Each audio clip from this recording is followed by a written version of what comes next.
Okay. Okay. Well, good evening, everyone. Welcome to our Finance Committee meeting of Tuesday, the 22nd of July. First, Colin, do we have any apologies? No. No. Do we I have haven't any? heard from anybody, certainly. No. Okay. Do we have any declarations of pecuniary interest or requests for dispensation? No. Okay. Item 4, election of vice chair. Do we have anybody that's overly excited to be vice chair? Councillor Hanlon has his hand up. Yeah. I can't see that on my screen. No, I can't see it either. It's the shadow there. Yeah, it's rather dark. I don't know what I'd do to try and lighten myself up, but Right. Okay. perhaps it's my age. I've turned it everywhere to try and. Oh, that's better, isn't it? There. Yeah. That's a bit better. Right. Yeah, I'd like to nominate Councillor Liz Smith. Oh, okay. I was gonna suggest that perhaps Dave wanted to do it, but anyway, but he's not on the group yet. So I mean, is it something that Dave would want to do if he was, because he's coming on next week? I actually haven't had a word with him about it, because I only just realised we were going to elect the vice chair tonight, and of course it was Roger before, wasn't it? Yes, it was. Yeah. No, I mean, I'll do it. If you're nominating me, I'll accept that. I don't think. Well, do we have a seconder?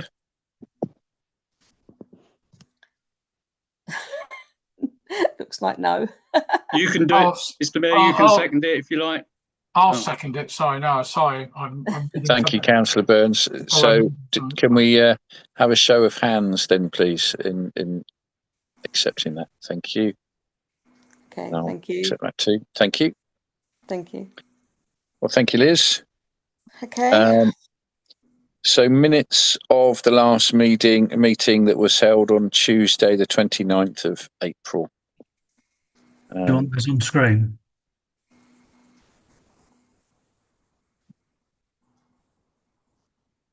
I mean, I can look at it on my screen here. I can share it if people want.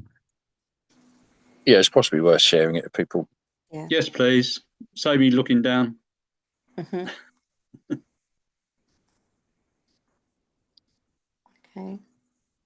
So, do we accept these as a true and accurate record? Can I have it, Liz? You're happy with that? Yeah. So nominated. Councillor Burns, thank you. And can we have a show of hands on that then, please?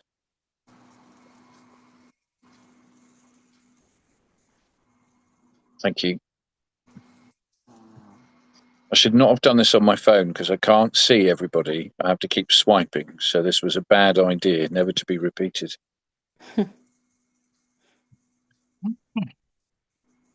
Okay, so any actions as part of those minutes? So we're going to be discussing or going through the earmarked reserves anyway this evening. Well, that looks like the only thing that we'd need to address. So we'll move on. So that was the actions arising. So public forum. So we don't have. Do we have any members of the public? No. So item 8, the RFO report. So I'm assuming that's going to be you, Colin. Yeah, I will share the document if I can find it. Okay, hang on a second.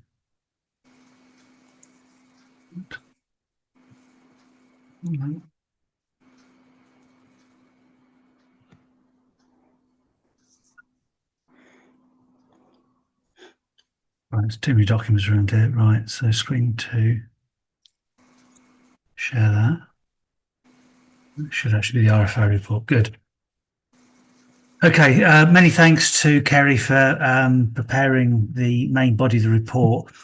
We've, of course, very last report you got was the last report from the Rialto system, and we're now on to Scribe. And apologies, it came out a little bit late, but the getting the output from Scribe in the same sort of format, it's not quite so straightforward because it gives slightly different information. Because on a month-to-month basis, it's reporting on a receipts and payments basis, whereas at year end, it converts to income and expenditure, which is required for the statutory reports.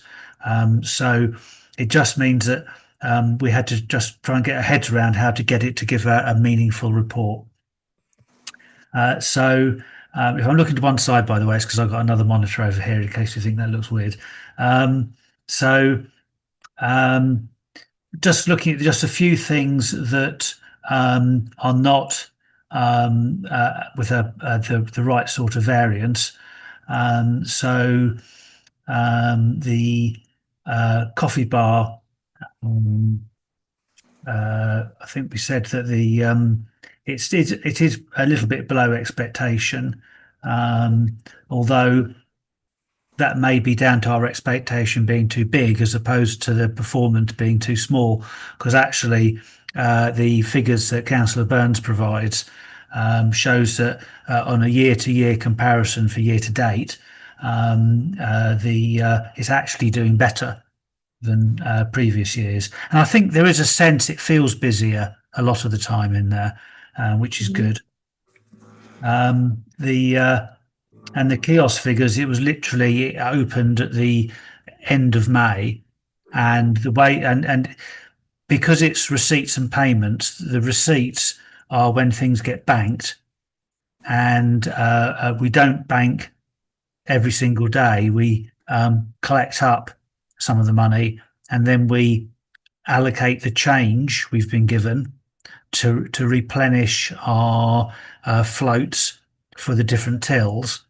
And then it's only the actual notes we don't need is what goes to the bank, because nowadays, of course, you get charged for banking. Oh, here comes Councillor Ligrini. You get charged for banking the money, and you also get charged for asking for change.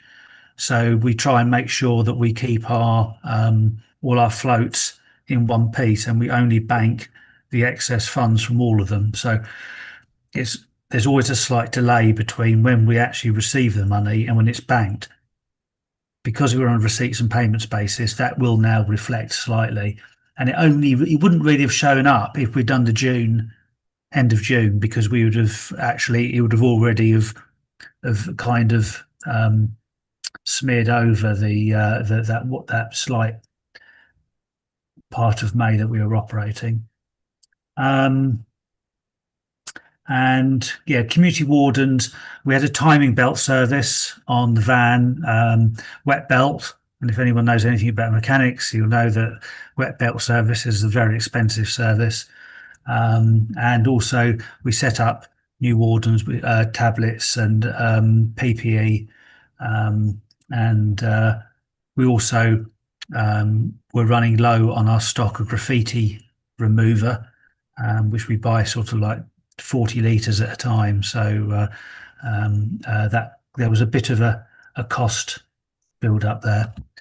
Chair, I can see that Councillor Burns has got his hand up. Okay. Councillor Burns. Am I talking? Okay. Just a little bit, just a caveat to the coffee bar, particularly there, Colin. I know you say figures are up. I'm not so certain the volume of individual items is up. And of course, in September, we had quite a large price rise across the board.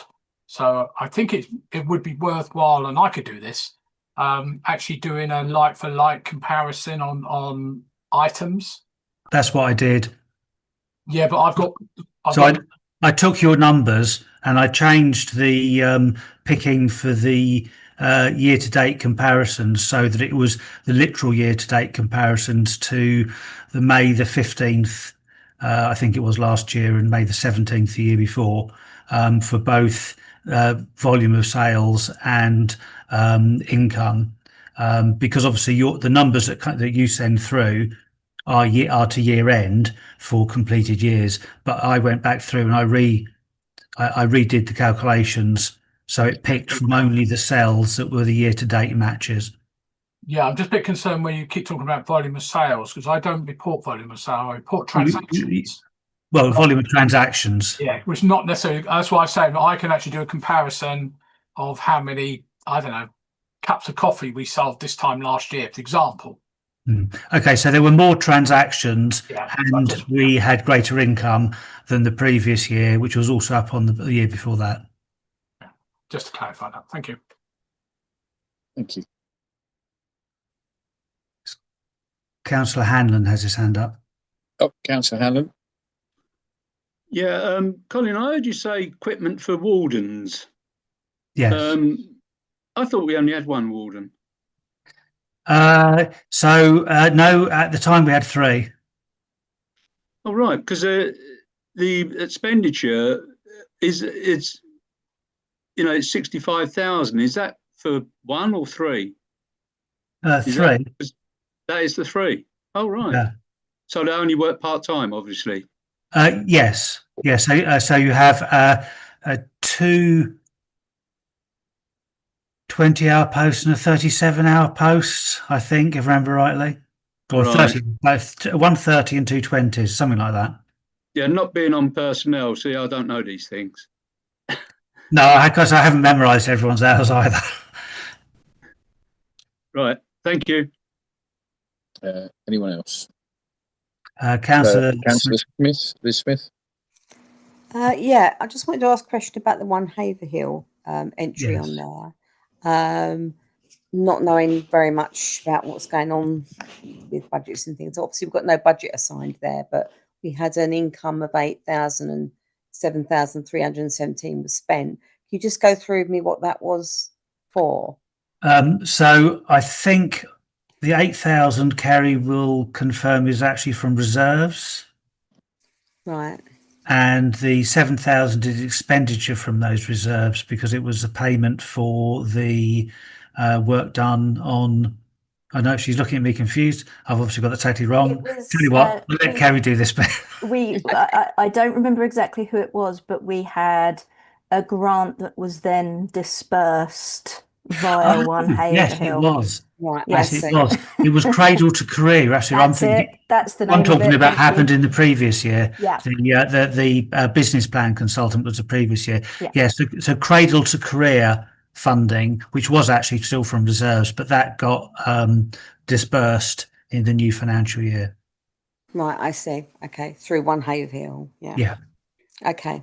So Cradle to Career is basically a One Haverhill project for providing support to people from the earliest age. So there was various funding streams, such as there's a happy shed at the Castle Manor for helping people out. They've provided, making sure kids have a bed to sleep in at home, so providing a mattress, etc. Just basic stuff that actually we know that it interferes with young people's ability to learn and their start in life. So that's what Cradle to Career does. Oh, okay, that's great. Yeah, thank you. Any more questions on that before Colin can move on? Okay. Thank you, Colin. Right. Bank balances. So bank balances are obviously very high at this time of the year. We're very fortunate that West Suffolk pay out the entire precept in April and don't split it into 2 halves or anything like that. That money I put straight into the 32-day notice account. So it generates a tremendous amount of extra money. It's like having 4 extra houses built in Haverhill every month, starting paying the precept. So really, really useful to get. But that's where we're at with all the different funds. We're keeping a careful note to try and make sure that we have sufficient funds for day-to-day business, but we don't hold too much on the non-interest bearing accounts if we can help it. And Kerry does an excellent job of a cash flow forecast so that I can make sure that I call money down 32 days ahead of when we need it. So that's A. Is any more questions on A?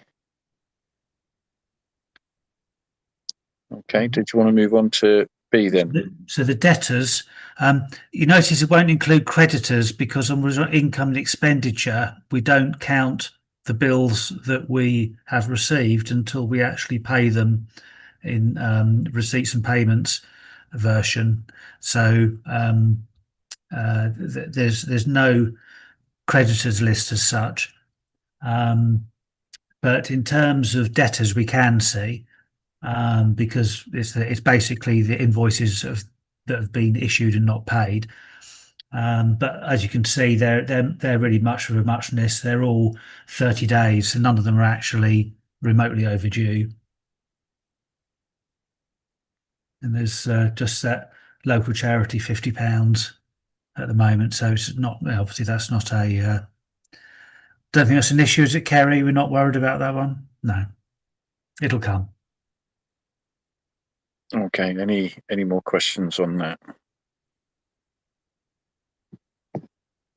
So if we jump to C then? Yes. So the Haverhill Community Trust. So there's not an awful lot to say about the Haverhill Community Trust. It's just jolling along quite nicely.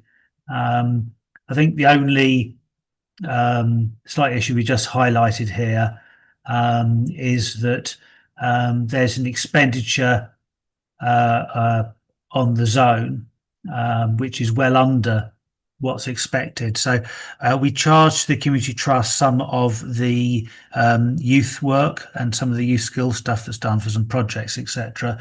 But that's particularly around youth work. Basically, there's recharging. So Kerry operates a kind of interbank account, and we only really do any transfers if the Haverhill Community Trust bank account starts looking a little bit low, and then we transfer money across, because the Community Trust Bank doesn't bear any interest, and obviously the more money we can keep in our own bank account, then it staves off the need to pull money away from our interest bearing account. So that's the only real point of mention there. You can see the bank reconciliation, and then just a little bit lower down, I'll just pull up the again the debtors side of things, and the whole lot has been collected. Okay. Do we need to vote or have a proposer and so forth on this? No, just need to note it. Okay. Any more questions? Sorry, my dogs are deciding to nearly pull my laptop off. Any more questions or anything on that before we move on? Okay. So that's A. Moving on to 9, earmarked reserves, which you sent us an attachment for. Yes. So basically, we just need to run through top to bottom on those. I'll get them up on screen.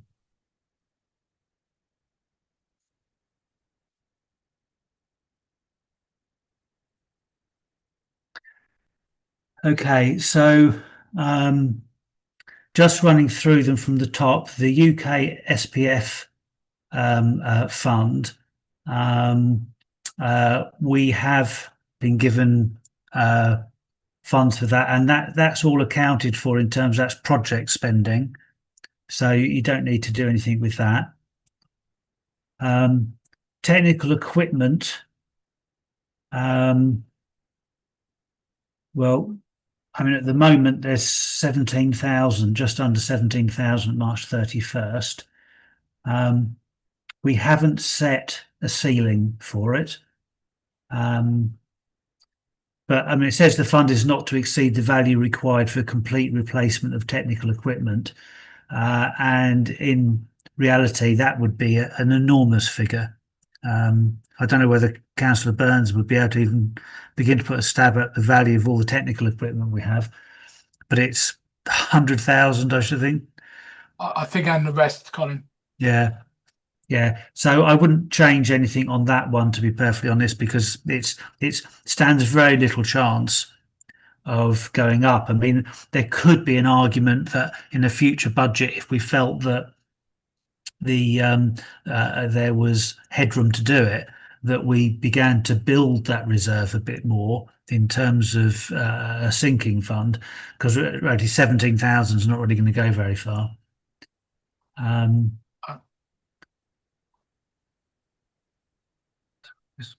Did Councillor Burns want to come back on that? Yeah, sorry, I was just gonna say I think that should be added to. I mean, 17 grand will probably not even pay for a new sound desk these days, and certainly not for the digital projector. So I'd be tempted to say, yeah, we should be doing that. You know, particularly if we're, you know, at some point, if we ever have to fork out funds for replacement of some of those quite hefty lights.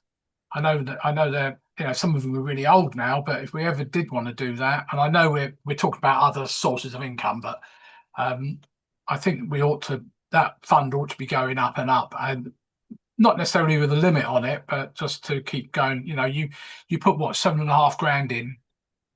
13,000 went out, so yeah, 13,000 went out. That's right. You've got to put. I would have thought probably at least 10 grand a year in there. And just one thing, Con, just to let you know, the PDF you sent us, it wasn't paginated properly. wasn't it? No, it's okay on your spreadsheet, but not on the pagination. Oh. So just let you know. Thank you, Councillor Burns. Councillor Howland. Let me raise that lower hand. Thank you, Chair. I agree with Councillor Burns. Especially, can we get someone, technical person, to look at the ages of these, like bulbs, I think you said, Councillor Burns, or any other thing that's really aging, to find out really how much we should be putting back up in it by. What do you think, Colin? Yes, absolutely. We can do that. Thank you. If I may just come back, as I don't think you can see us. Tech people do have a list of their own assets. So I think, yeah, it'd be quite easy for them to just run down there and say, that's going to cost that, that's going to cost that. Even if, you know, forget the small stuff, then I think you'll get an idea of how much it's all worth. Thank you. Right, thank you. Colin. So website maintenance is a sinking fund for any major overhaul. We do put some money into it, but at the moment, because the fund is at its ceiling that was chosen a few years back, the money that goes in comes straight back out again. So it sticks at 5,000. So if we're going to ever do a major overhaul of our website, then or websites, this is the fund that we use to pay that. I think I was trying to remember how much it cost to do the Art Centre website last time round. About 7,000 or something like that. Councillor Burns. Oh, you're muted. Yeah, so you can't see me. Sorry. The Art Centre website in its basic format, and however long ago we did that, was 11 grand. Was it really? Yeah, and we've had to spend a bit more money on it. I think a lot of that was down to the fact a lot of it was manually written, rather than which today you'd probably not do that. And I'm sure spring, wasn't it? Councillor Lucarini will be able to probably back me up on that. Oh, well, Councillor Lucarini, you got your hand up as well. Yeah, I was going to say we probably need to at least triple that amount of money to pay for a new website, especially with the complexity of of our booking system, and especially if we want to migrate to a new booking system, 15,000 at least for a website.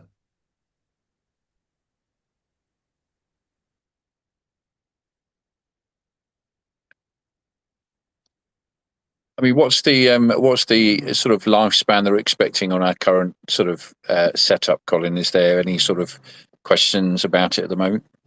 No, I haven't heard any in my earshot. I don't, but it's not the sort of conversations I have very much, to be perfectly honest. It seems to be okay. I certainly haven't heard anybody say that it needs an overhaul. I mean, obviously everyone's got a different taste for what sort of websites they like and want to visit. So we've had it quite a few years. I don't know. I mean, again, Councillor Lucarini, this is his livelihood, so he can probably answer this better. Councillor, you got your hand up as well.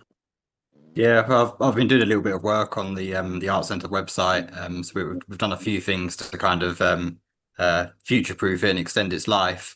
The only thing I would say is the version of Spectrix it uses is version 1, and they're now on version 3. So we've just made some changes a couple of weeks back to kind of again future-proof it for longer, but at some point it's gonna be an issue that we'll need to have it revamped. Councillor Burns. Yeah, I'll replicate that. In fact, it's version 2, Councillor Lucarini, and version 3 is the latest one, which they know they would love us to upgrade to.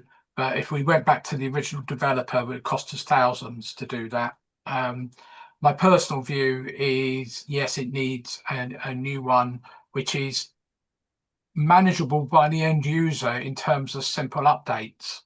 Forget the Spectrix interface at the moment, but even just changing, I don't know, the look and feel of the homepage. Councillor Lucarini spent a long time playing around with that, and literally it's hard coded. It's not a page builder or anything like that, where all the other websites are page built. So I leave those to our marketing people to play around with, and very rarely do they ever come back to me and say, how do you do this? They do it themselves. So, and that saves thousands. Thank you. So sorry, yes, I can't necessarily see the figure, Colin. What have we got in that pot at the moment? At the moment, 5,000, because it reached a ceiling that was set some years back, and of course, the ceiling means we don't put any more money into it. And how would we renew that ceiling or review that?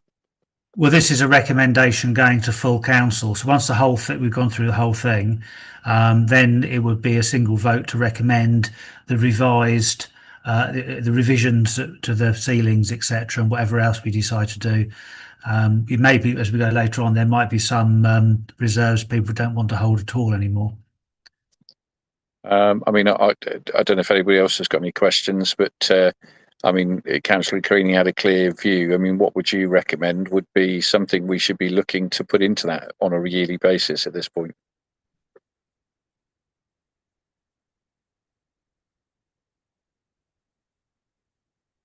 Sorry, Karen, I was more a question to you if it's your experience in that. What would you recommend we should be putting in? I suppose it's how quickly do we want to update the website? I suppose we need to decide in how many years' time do we want a new look and feel. Obviously, we can keep doing things to the website to keep it going for longer. It is mobile friendly, but maybe not to kind of the latest standard of what they'd build now. But yeah, I don't know, has a decision to make. Chair, I would suggest that's really a decision for the council in December time when we're setting the budget. I think the most we can do here is recognise the things that need to grow, but it depends entirely on the budgetary situation when we come to reset the budget to what we can actually afford to put in there. I mean, we can actually, if we forget the needs or wants of the people of Haverhill, we can just simply set the budget and whack every single one of these straight up to their maximum in one go. But we probably won't be very popular if we did it. No, but the other question, Colin, is how do we how are we going to work out when we feel this should be done? Because obviously we need to be looking in the future, and without having some idea, we can't really say, well, we should be putting this in every year because we reckon in 3 years' time we're going to need this amount.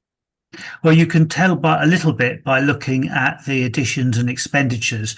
So looking at this one, there was £700 balance that was unspent from the budget codes for website maintenance and marketing development, which went into it and came back out again because it was full. So if we're saying, well, £700 a year, as an example, is the sort of contribution we could make, but that's going to take a long time to get up to 1,500. The website will be 10 years older. Well, it'll be a lot more than 10 years older by the time we achieve it at that rate. So what we might say is, well, if we set the budget for those two accounts for, say, the IT website maintenance, if we upped it by £1,000, then in theory it would go up by £1,600 a year, and would get to where it's got to get to in 5 or 6 years. Yeah. Okay. Councillor Smith.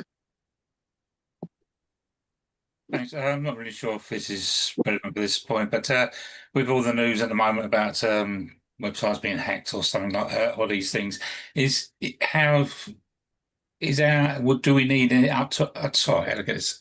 Do we need to update our security on our website, and would that cost more? Got it out at the end. Sorry. I think we have protections in place for our data, but the website itself, in terms of if the website went down so we weren't able to sell tickets, I don't know what the arrangements are and whether that's a Spectrix issue or our own issue. I don't know whether Councillor Lucarina or Councillor Burns are able to shed a light on that. Yeah, do you want me to Yes, come back? please. Yeah, thanks. Yeah, so in terms of our data, everything's stored with Spectrix. So we're relying on them to have sufficient measures in place to protect that. And I think we can rely on Spectrix. They are a massive company.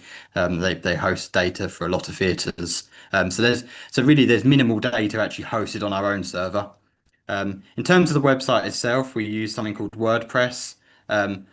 If WordPress isn't kept up to date, potentially, there are vulnerabilities that come out over time. But the worst case scenario there would be that someone could potentially either take down our site or change the content on it. But we do keep our site up to date. Plugins are updated, and hopefully as well, we're asking staff to make sure they have strong passwords. But WordPress does enforce those kinds of things as well.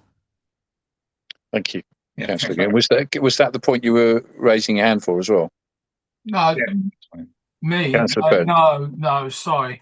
Well, it was to a certain extent, but it's gone on a little bit. I think it's worthwhile mentioning the website's backed up every night, and we keep at least 7 days worth of backups, and it takes about 20 minutes to restore the site if it went down for any reason. As Aaron says, it runs on WordPress and Spectrix. I think I was going to go on about longevity of the website. I think some of the work that was done recently was because we are using the version 2 of the API rather than version 3. And I think ultimately they would love us to move to version 3, which has a load of other advantages, not necessarily from the front end, but to do with things like we don't have to worry about the what's called a security certificate, updating it every May, every year. That goes out the window, and various other things. But I know there has been talk by certain people in the Arts Centre, not me, about whether we stick with Spectrix or go with something else that has a lot more flexibility, but that's another matter. But of course, if we ever did, that would involve integration with the website. So I think Aaron Councillor Green is quite correct. We need to try and build that up a bit just so we're covering ourselves. Otherwise we could, if we suddenly said in 6 months time, if Spectrix turned around and said, right, we're dropping version 2, we could be in for a bill for probably the best part of 20 grand, I reckon. Thank you. Thank you. Councillor Carini?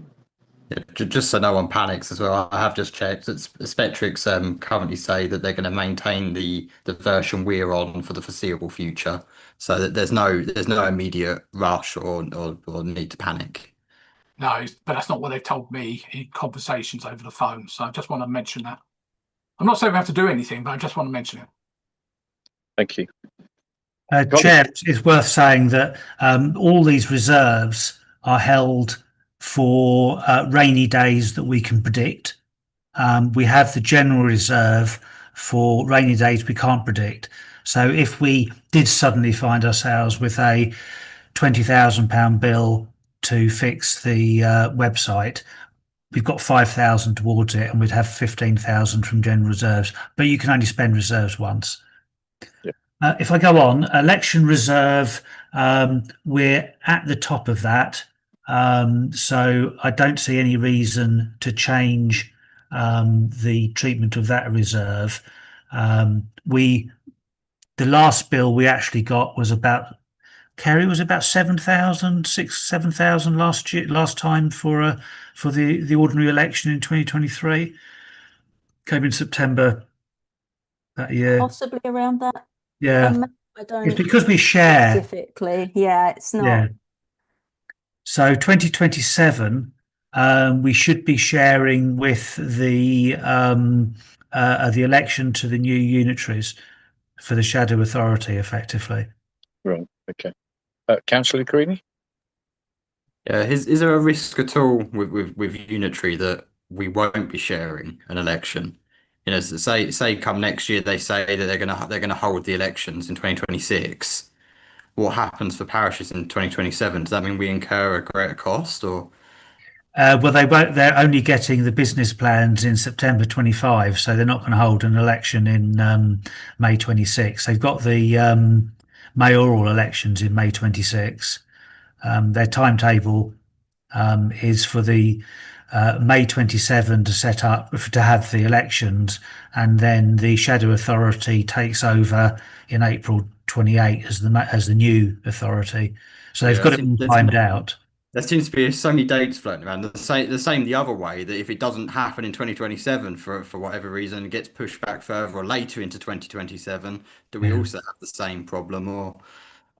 Well, they try not to have parish councils have a standalone one. So, I mean, I think again, all we can do is we can read the runes, and if we know at the end of this year that the elections looking like the timetable's going to slip, then we could actually increase the ceiling on this, because we still put money to one side for it. We just don't run it through because it's already full. Yeah, no, because just at the moment, they're still saying it. Suffolk County Council is still saying that they're going to be holding elections next year. So They just haven't changed the website. So yeah, shall I go on, Chair? Yeah, please. So Christmas lights, this sum of money, it has been going down slowly, and these are funds they basically pay for any replacement product. Usually it's if we have a problem with timers and the power takeoffs from the street lights, that we will end up with a bit of a bill. I don't think I would change the fund limit, because that's still plenty.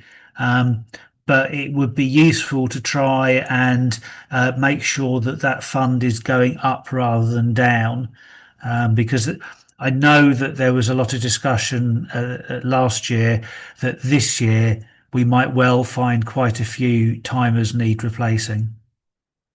Councillor Burns.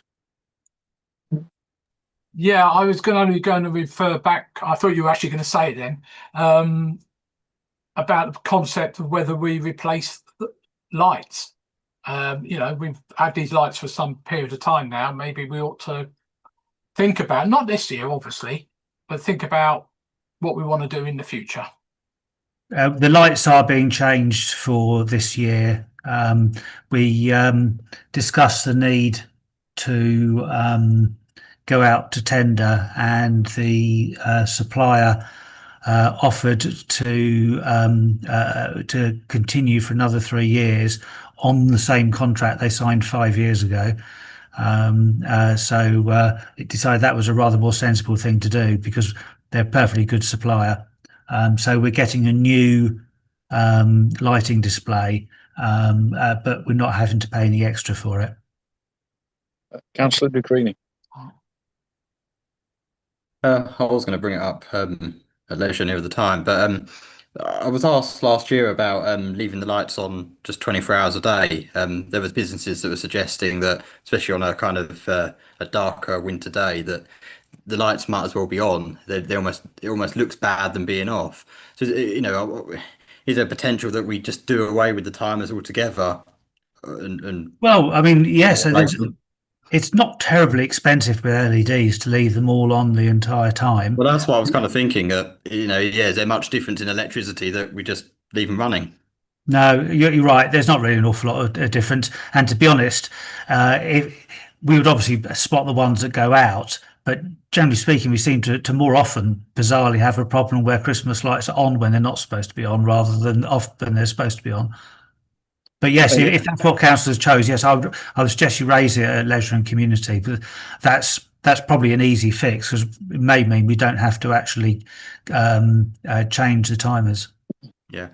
Councillor Burns. You've only just got to remember about people who live in the flats, that they're going to have lights on all night outside their properties. I know they've got street lights, but these are even higher. We won't charge them for them not having to run their own lights. I wasn't thinking of that, but okay. Okay, thank you, John. Colin. Okay, the arts and leisure development. So this is basically the funds are maxed out. There is likely to be some expenditure from that this year. For the we're trying to set up a sand band, and we think if we don't succeed with getting any external funding, then they're going to fall back on this. But I don't think there's any need to change that figure because it's been maxed out, so it'll go back up again fairly quickly. Okay. Youth strategy capital funds, there's capital funds, so they just stay. That's in theory, that's there for the skate park. Just, that project we need to get on. We have written up the tender documents, which I need to call a meeting of the tendering working party to get that process underway. That would obviously be match funding. It wouldn't pay for the entire thing. Property acquisition fund. So that is the remains of funds that were originally, I think there was $250,000 in there. I'm trying to remember what we actually did with it, but that's some leftover funding. Skate park, wasn't it? Splash pad. Splash pad, rather. Sorry, splash pad. Yeah, possibly. Apologise. Rain is hammering on the windows. If you can hear some rain in the background. Staffing reserve. That goes up and down, to be perfectly honest. We've never got anywhere close to 20% of the total staff budget, which is the ceiling. I mean, actually, although that number there is actually out of date, it should say 9.37. Let's change that when I'm at it.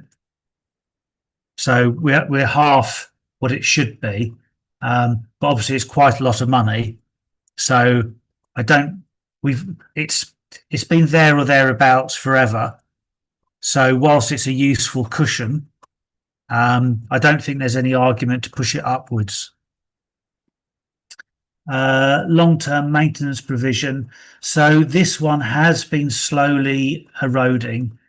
So what this does is look at the cost for the community trust of maintaining particularly the arts centre, and councillors will be aware that the air handling system has been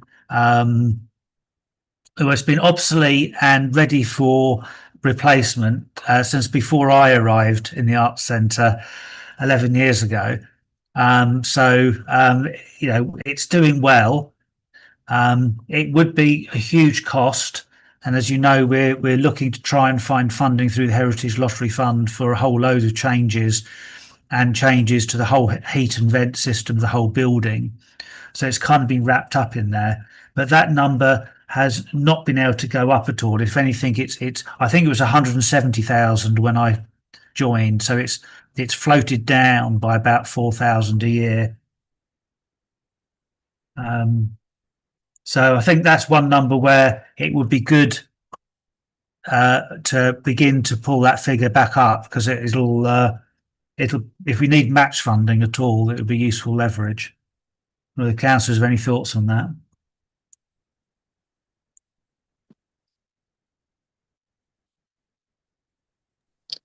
Councillor Hanlon.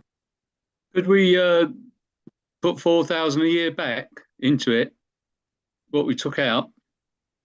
Yeah, I suppose we could do. Yes, yeah. That was just slowly just raise it up again.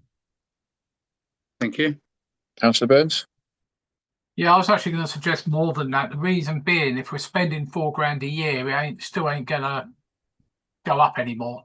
I know, you know, the air handling, the boilers, and God knows what else. We spend fortune every year just maintaining the status quo sometimes. So I'd be tempted to go higher than 4. I mean, I'd be tempted maybe to even put it up to maybe double it, to go to 8. So this is about raising the budget for the 2 cost centres, in the assumption that whatever we raise it by over and above the normal spend, it will feed into this reserve. And I mean, we can do this, but I think obviously any decision we make will have to be revisited when the budget's actually set, to whether it's realistic, because this could add up quite a lot, and we could suddenly find ourselves having to add quite a bit to the preceptor if we're not careful. Yeah, okay. But I'm happy to do that in principle if councillors think that's reasonable. I think so. I'm seeing some nods. I'll change that to 8k. I mean, unless anybody's against that, of course. Well, the vote will be in December when it actually comes to what actually gets set. So this is like a policy rather than an actual decision. Yeah. So section 17 reserve. So we have a duty as a public body to be mindful of the decisions we make in relation to crime and disorder. So we've had this money sat there, section 17 reserve. We did spend some of it on a bait car for the police when there was a spate of break-ins to cars, but for whatever reason they didn't get around to using it, so we got the money back. So whether we're happy for that money to just sit as it is, and if we have a need to support the police in some way, if you know, another kind of incident like that comes up, that we take it from there. Sorry, bear with me a second, Colin. Just Councillor Burns has his hand up. Councillor Burns. Yeah, so we certainly don't want to reduce it. That's for certain. I'm conscious of the fact that, yeah, the police have been to me many times and saying, "Can I help them put cameras out?" You go to West Suffolk and they turn around and say, "Yeah, that's fine. We'll put them out, but give us £3,000 to pay for it." You know, we knew this with Harewood Terrace not long ago. So I think anything we can do to help them is, you know, it can only be for the good. So yeah, I would think, I mean, I'd be tempted to raise it up by a little bit. You know, costs are going up, maybe, I don't know, just as little as 500 quid a year or something like that. Councillor Hanlon. Yeah, this is getting a bit of a habit. I agree with Councillor Burns. Yeah, 500 would be really good, because I'm thinking on the side of drugs and, bikes, electric bikes and electric scooters. It's getting really bad. We need something, some sort of detection or camera or what have you. This sort of might help if they want them sort of bits of equipment. So I agree with Councillor Burns. 500 needs to be raised. Okay. Thank you. The Clement Centre Reserve. So, I mean, actually, Kerry, I'm right. The Community Trust has a reserve for the community centre, doesn't it? I believe so. I don't know off the top of my head, but this is I this think is this the one that is sits within the town Yeah. council. so. Yeah, we got the only reason it is what it is. It was very nearly closed, but we got a grant from the district council for replacing the doors, so it's sitting with the council. But it's not. It's because now that the community trust is more established, it has its own sort of reserve for the Clements. So I wouldn't suggest we do anything different with that. Youth Skills Reserve is a reserve that's actually made up of payments that have been paid by funders, and that's all restricted. You can't touch that. One Haverhill Partnership Fund we discussed earlier, so this is restricted money that's been given to the One Haverhill Partnership. We just hold it. Community Warden Reserves was actually looking pretty healthy as of March 31st. We do draw down a little bit from there, but within that there was replacing the van, etc. So we might see that. I think I would leave that reserve where it is. There's one thing I've been looking at is potentially getting is one of those wire brush scrubbers that you can use to clear weeds off of paving, so you don't have to use chemical sprays. But we're not in a position to do that at the moment with the community wardens. We've got other issues with them at the moment. So once that's all up and running smoothly, we'll look at that. Now, the Pensioners Reserve. So the Pensioners Reserve was donated by the Haverhill Old Age Pensioners Association quite some time ago, and we haven't found a use for it. Now, I wonder whether next time, if we get a request for funds from, say, the University of the Third Age or something like that, or any other group that's made up of predominantly older people, whether or not we use this fund for that sort of purpose, unless other councils have got any other thoughts what we might do with it. Councillor Burns. Yeah, I think you must be reading my mind there. I was thinking about the dementia group and people like that who are predominantly older. Bless them. They do a lot of good work, and then not for very much money. So I'd be doing that. My only comment is it says relevant to older people rather than older people in the third column there.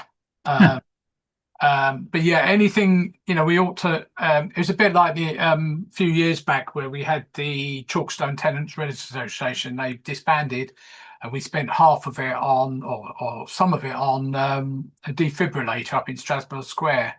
So maybe that's something that could be thought about, whether that could be a good play. I know we've done some and there's still some more going out, but whether we could maybe use some of that sort of thing, because again, it's normally relevant to the older generation.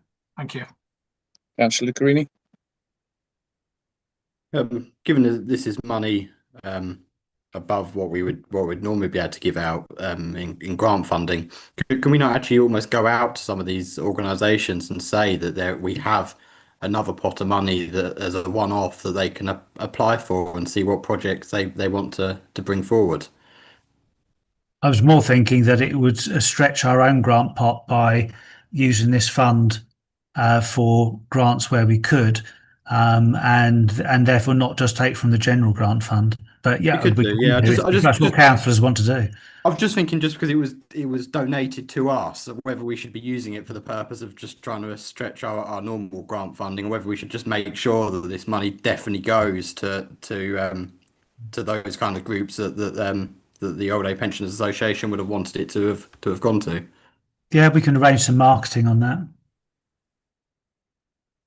Thank you. I mean, couldn't we, Colin, just even keep it the same? But the fact is, we're trying to push them to apply, so that money is there, so it's not coming out of the main pot rather than just advertise it. We're just promoting them, say, look, please apply. There's money that we could use. We've got for you, rather than having to separate it from a different pot, as you say. I think what you're saying makes sense, but we're encouraging people to use that pot of money. Okay. Yep. Cool. Oops, what's on there? Right.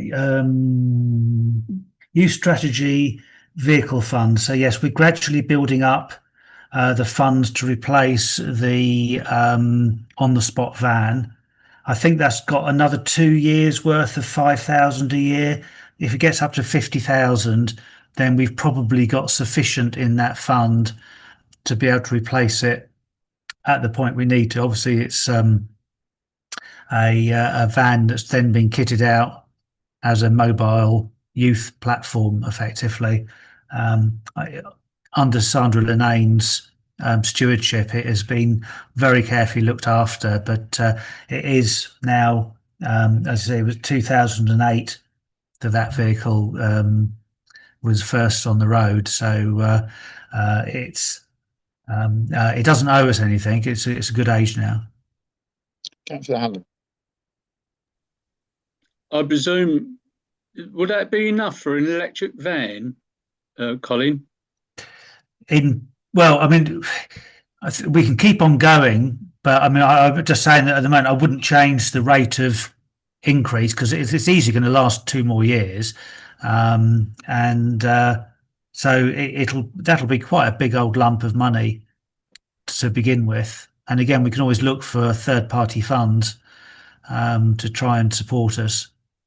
But I don't know the cost of a replacement of that. I mean, it would have to be, a very specific build from a specialist converter. Yeah, because obviously it's going to be just here, there, and everywhere. It's not going to be long distance, and the electric EV van would be ideal. It'd be very cheap in fuel, especially if you have cheap electricity of an evening. If you can, obviously, I don't know where you would charge it or what have you, but you could always get very cheap electricity for it, and the cost for fuel will be minimal. Mind you, it is minimal now, I presume. Well, it is minimal now. I mean, to be honest, and electric vehicles really show savings when they actually do lots of miles. Keeping this one and doing very few miles in it for as long as possible is by far the greener option. So I would certainly, want to keep this one going for as long as we can. But you're right to say it doesn't do very many miles, and I should think probably the thing that gets changed on it most often is actually the battery, because it doesn't get a good run. Yeah, well, obviously that'd have to be the same with electric vehicle. You'd have to change the battery if it doesn't do a very big run. Well, you keep it on trickle charge, but yeah. But obviously it does. Yeah, it does charge it a bit, but I don't know because I know smaller runs is better for electric vehicle as far as consumption is concerned, because the regen always kicks in very much when you do little runs. So you don't use very much electricity on little runs, believe it or not. It's just the 12-volt battery will have as much punishment, I presume, as a nice fan. Yeah. Yeah, about your knowledge, I don't know that much about them, to be honest. Anyway, thanks, Colin. So the climate change reserve is pretty healthy. We haven't had anything to spend out of that very recently. because most of the things we've been talking about, we're looking to try and find somebody else to pay for things. So the lights came out of it when we got changes at the Arts Centre and the Clements, etc. So, I mean, I'm not sure. There is a cost centre approach to it, so I wouldn't necessarily see that anything needs changing. It seems a fairly healthy amount. The splash pad reserve is basically there to cover any expenditure over and above the cost of running it, and any sort of spares, etc., that are needed. But we should give a shout out to Councillor Burns, who's worked hard with various suppliers to keep the cost impact of that splash pad to a minimum. So thank you for that. Capital receipts reserve, the government requires us to keep capital receipts separately, so that we don't use it as revenue. But it's just worth bearing in mind that money sits there, and you wouldn't add to that unless we actually sold something and created some more capital, which isn't likely to happen. The tax-based mitigation reserve, half of that money is coming out in this financial year anyway. And it was basically from COVID, when we had a lot of money left over, and we've been just using it to just keep the heat off the impact on council taxpayers. So we wouldn't add to that. There's no reason to. Chalks and opens. Sorry, go on. Sorry, Councillor Burns. So just on that one, Colin, you've got there on the third column over, it says to be using the setting of the 2022-23 budget. Yeah, that was the original. Oh, it's original reason. I realise that. Yeah. I'm just thinking about getting it cancelled. Yeah, changed. Yeah, thank you. Thank you. Thank you, Colin. So chalks and open space. So we do spend a little bit of funds on there. Yeah, I think that, can't remember what that was, to be honest, but I think it may have been preparing the ground. We churned over some of the grass there to knock back the grass for a wildflower meadow, but it was such a dry year this year that wasn't possible to plant out. So, I mean, we just add 5,000 to it each year for it to build up. It's not part of things for the skate park or anything like that. It's more for the plans that we have to make that open. We do have plans this year for doing a competition for designing the gate for that. The youth skills, now some of these other reserves, Kerry, can you remind me what this one is? Because this is a new reserve. So this was savings made on the salaries of youth skills personnel, because some of the grants that Karen obtained had salary portions. So portions of the grant there to pay for salaries to facilitate the projects. It also arose because of a situation where Karen was down a member of staff for a year or so, off and on. So it's there to be used for overtime or increase of staff if necessary. So it's kind of a mix of those two things. So it's the staff content of grants we've been given. Yeah. So it's not for us to play with. Okay.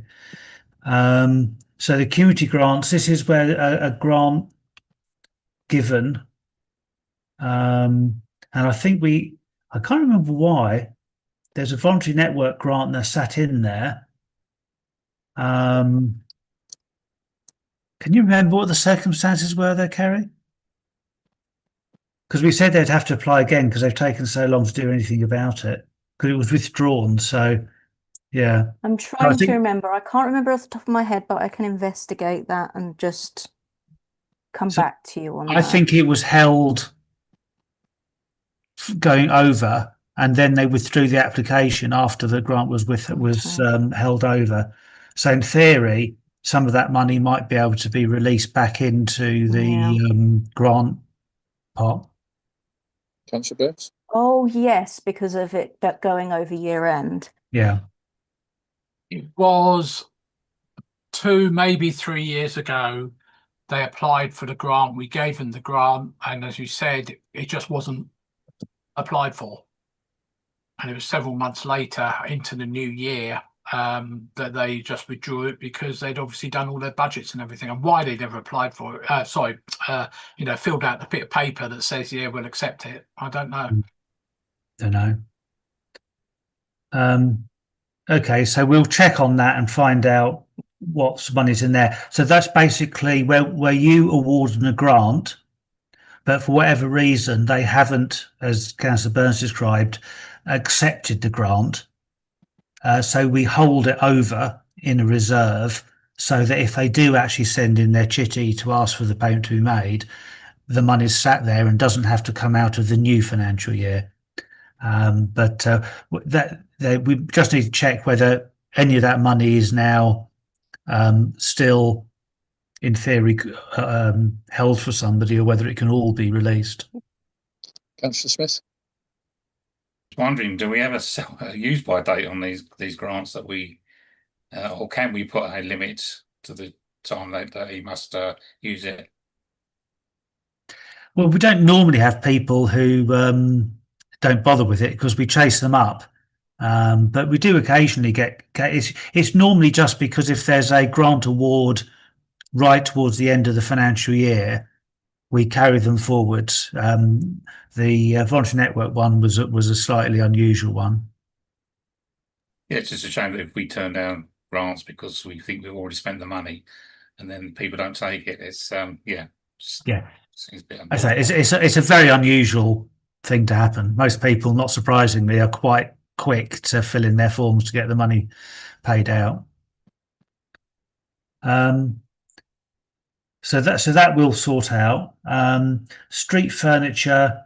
That fund is supposed to have 20,000 in it, but we've got through quite a lot of money in terms of expenditure in previous years. I think this is some money, may well be. All right, there. So some money went into a councillor project for adding some stuff there. So yeah, we've got some funds. I think is that the that's not the digital boards, is it, Kerry? Because that was UK SPF. No, so I think actually the sheet you've got here is the pre-draft before the final copy. So the final copy in this account, we actually have 2,404 Okay. in, not 7,000. So So it must have been resolved then, whatever that money was. yeah. Okay. So council event reserve is spent out.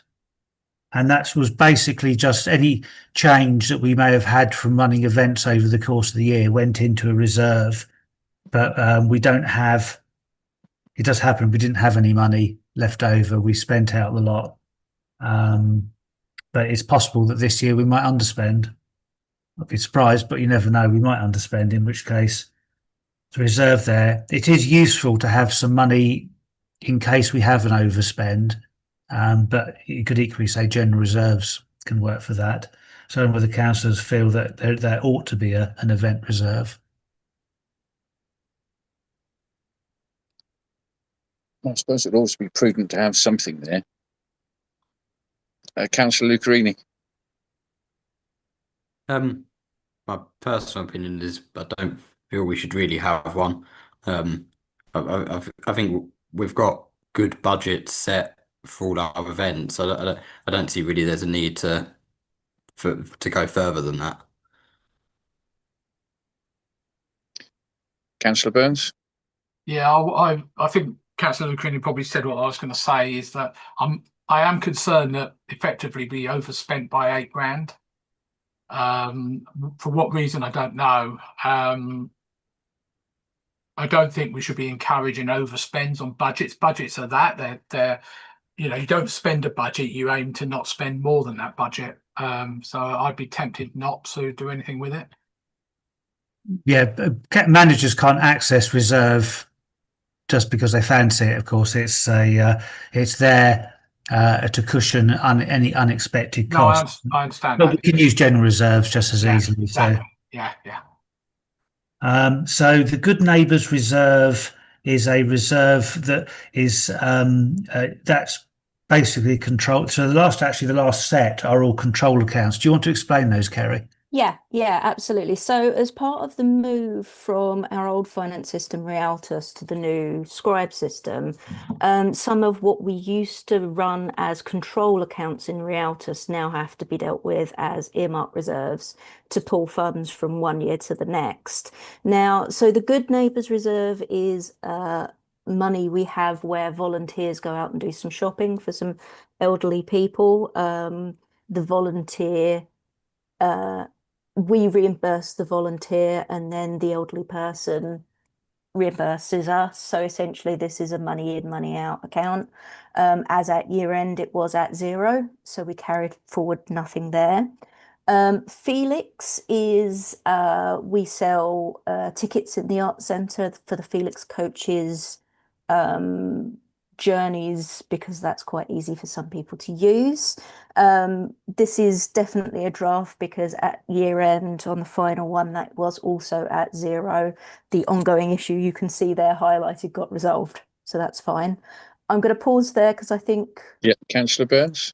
Oh, okay. Sorry, Kerry. I didn't really mean to interrupt you. I was going to ask why we've got all these reserves as separate things when they're all effectively doing the same thing. Felix, everything's booked through their system. Effectively, it's it's a holding account. Would it not be better just to put them all into one account? No, Why? no, because if keeping them separate means that we don't then get into a muddle across 4 or 5 different potential reasons why the money doesn't add up properly anymore. So they would have been in control accounts in the accounts and you wouldn't have seen them. This is our way of dealing with using receipt and payment version of an accounting system. So I wouldn't really worry about these ones, to be honest, Chair, because these are technical ones. I was just asking Kerry to explain why they existed. But this is not a question of whether they need to exist. It's just explaining why they've suddenly appeared on the earmark reserves. Can I just then argue that do we need to actually see these ones?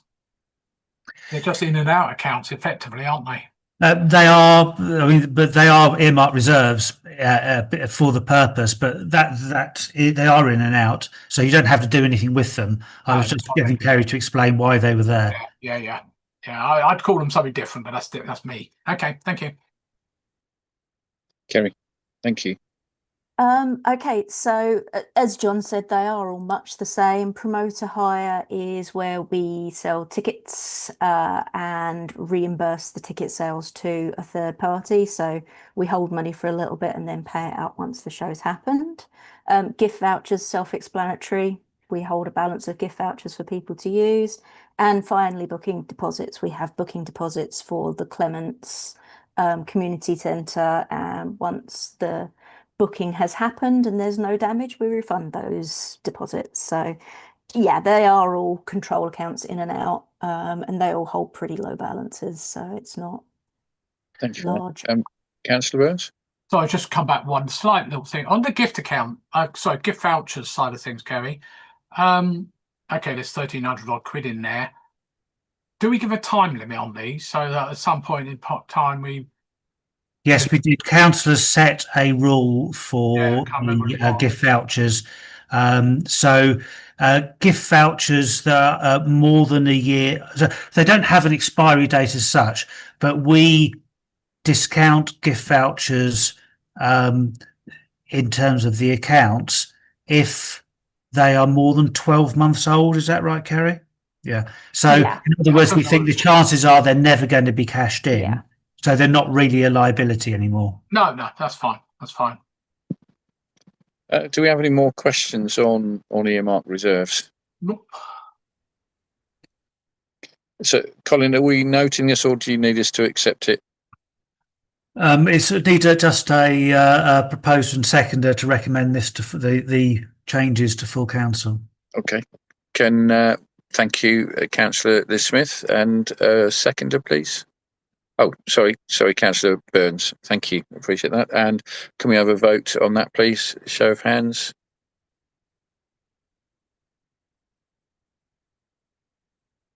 Anybody against? No, thank you. Okay, so the date of the next meeting, Tuesday, the 21st of October. And item 11, closure of the meeting, I make it 2017.